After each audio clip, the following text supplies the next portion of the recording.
अगर इस पेज पे ये जानकारी है तो अगले पेज पे किसी के जो विगत वर्षों के प्रश्न पत्र है उनको आप दिमाग में रखें, उसके सिलेबस को दिमाग में रखें कि यूपीएससी किस प्रकार का इसका सिलेबस है और किस प्रकार के प्रश्न यूपीएससी पूछता है।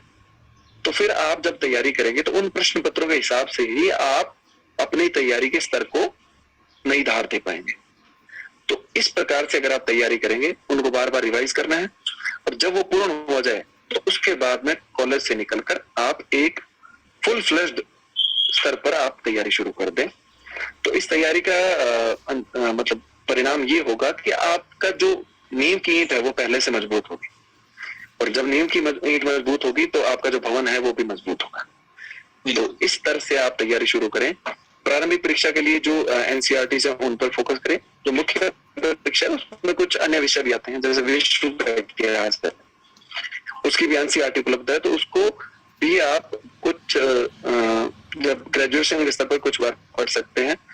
बाकी विषय जैसे भारतीय समाज है या फिर आंतरिक सुरक्षा है या फिर अंतर्राष्ट्रीय संबंध है, तो उसके लिए आप स्पेशल जो भी नए साधन है, नवाचारी साधन है, जैसे आज का टाइम सूचना बहुत सारे लेक्चर व्याख्यान उपलब्ध हैं, तो उनकी आप मदद लीजिए, गूगल की मदद लीजिए, ऑनलाइन अखबार पढ़ लीजिए। तो ये सारी नवाचारी उपक्रम भी समाज को अपने जो एक कंफर्ट जोन होता है उससे ऊपर उठकर उनको उनके स्तर पर भी प्रयास करना होगा।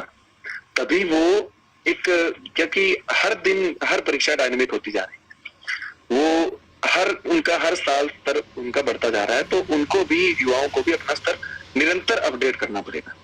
तो जब वो ऐसा करेंगे तो निश्चित रूप से उनकी सफलता तय है, क्योंकि कोई भी परीक्षा है, चाहे यूपीएससी ना माने, कोई भी परीक्षा है, वो आज के समय में प्रतिस्पर्धा का स्तर बहुत उच्च है। तो उसमें हमें जो मेहनत है वो भी बहुत उच्च करनी होगी। और जो भी आपका लक्ष्य है, मैं ये नहीं कहूंगा कि जैसे मेरा यूपीएससी में क्लियर सिलेक्शन हुआ है तो मैं ये नहीं कहूंगा कि समाज की युवा यूपीएससी में जाए। उनकी जो भी रुचि है, किसी को अगर चिकित्सक बनना है, डॉक्टर बनना है, तो वो डॉक्टर में जाए, किसी को शिक्षक बनना है तो शिक्षक के लिए तैयारी करे, किसी को चाहे इंजीनियर बनना है, किसी को आईटी कंपनी में जाना है। मतलब मैं चाहता हूँ कि समाज का हर युवा हर क्षेत्र में प्रगति करे, ताकि किसी भी एक परीक्षा को पकड़कर उस पर स्ट्रिक्ट रहने के बजाय जिसमें रुचि है उस रुचि को वो पूर्ण करेगा। तो अगर किसी रुचि के विषय में कोई व्यक्ति जाता है तो उसमें वो बहुत बेहतरीन काम कर पाएगा। तो ये संदेश मैं समाज के हर एक युवा को देना चाहूंगा। जैसा कि अभी जो युवा सम्मेलन है, तो ये एक बहुत अच्छी पहल, बहुत ही नवाचारी पहल मैं मानता हूँ, क्योंकि जो समाज के युवा हैं उनको एक नई दिशा देने में, कि मैंने कई समाज के युवाओं का मेरे पास जैसे बात होती है तो मैं कई बार उनको गाइडेंस देता भी हूँ। तो किसी को अगर डॉक्टर बनना है तो वो डॉक्टर बनने के बाद में भी अपने माता पिता के प्रेशर में बोलता है कि मुझे आईएएस की परीक्षा पास करनी है, तो मैं उससे यही पूछता हूँ कि आपकी रुचि किस विषय में है। बिल्कुल। तो वो बोलता है कि मुझे डॉक्टर बनना है, तो मैं कहता हूँ कि आप डॉक्टर बनिए। अगर आप डॉक्टर बनेंगे तो आप बहुत बेहतरीन डॉक्टर बनकर, क्योंकि हर व्यक्ति अपने स्तर पर बहुत ही ज्यादा महत्वपूर्ण है। एक किसान है वो भी उतना ही महत्वपूर्ण है जितना कि एक आईएएस महत्वपूर्ण है। अगर सिर्फ आईएएस हो जाएंगे, किसान ही होंगे, तो देश का अन्न कौन खिलाएगा। तो मैं ये मानता हूँ कि जो आपका रुचि का क्षेत्र है, जिस भी क्षेत्र में आप जाना चाहते हैं उसमें उत्कृष्ट दें। और एक, जैसे मैं हिंदी भाषा से उत्तीर्ण हुआ था,